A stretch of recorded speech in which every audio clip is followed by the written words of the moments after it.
In this video, I just want to go over some of my recording tips to help you get recording quicker in Pro Tools. And the first one is on a Mac, Command and Spacebar will open your Spotlight search. However, this functionality does set off recording, but you have to turn off your Spotlight search in your Mac settings. So that's something to be considerate of. It'll be Control and Spacebar on a PC, but I don't see that conflicting with any shortcuts. Otherwise, the two main shortcuts for recording are F12 at the top of your keyboard,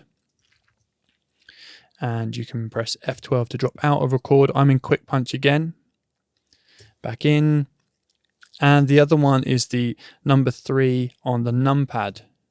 We can drop in and we can drop out, and Spacebar obviously stops that. And then you can drag out those clips because we're in Quick Punch mode. So those are my shortcuts to start recording. You can, of course, mark yourself, press play up here, press record up there, stop record there, and stop play there. You've also got the floating transport bar, which is Command and Numpad 1 or Control and Numpad 1. And again, you have the same controls there that you can drop in and drop out of record using those if that's easier. Or if you've got a hardware controller that has these transport functions, naturally you can press those buttons. The next thing to discuss is we've just been demonstrating mono track, a single microphone going into a mono track. What does that look like if you create a stereo track? So I'm going to create a stereo track, and it's going to take 1 and 2. So this is something to be wary of. If you arm that, if you by accident create a stereo audio track and then record a mono source into it, it will just record to the channel that it's receiving. If you're in a pickle and you're in a hurry, then it's fine to do this and then pull that right hand side of the track out in this case and put it onto a mono file. But just be wary that this will play back out of that right hand speaker only. If you're in a pickle and you're in a hurry, then it's fine to do this and then pull that right hand side of the track out in this case and put it onto a mono file. So that's something to be wary of. You want to make sure that you've got the right channel selection for your track as to how many microphones you're recording into. If you've got a stereo pair, obviously this is great. The next thing I want to talk about is microphone use. Now, a lot of podcasters, when they're starting out, or people going to do narration and voiceover for post-production, is they don't understand 3 things. The first one is the proximity effect.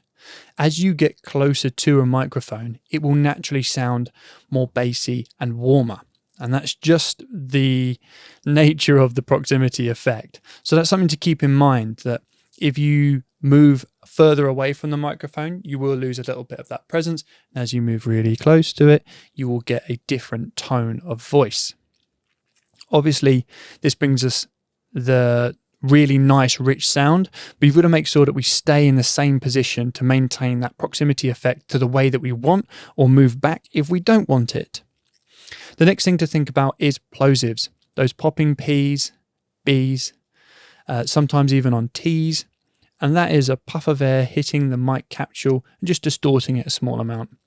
If you find you're getting loads of plosives, then I recommend moving the microphone slightly at a 45-degree angle so that the person speaking into it isn't speaking directly into the top of the microphone. You can also purchase pop filters. These can be either metal or like a stocking mesh kind of thing over a ring that binds onto your boom arm, or it can sit on your desktop, and just put that in front of the microphone just to stop that air from hitting the microphone dead on.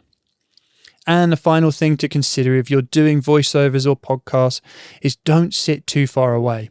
You see this all the time. It looks great on video that you can sort of sit right back, but as I move away from this microphone, you're going to find yourself just hearing so much of the room. So make sure that you find an optimal distance away from the microphone, that being normally a handspan away from the microphone.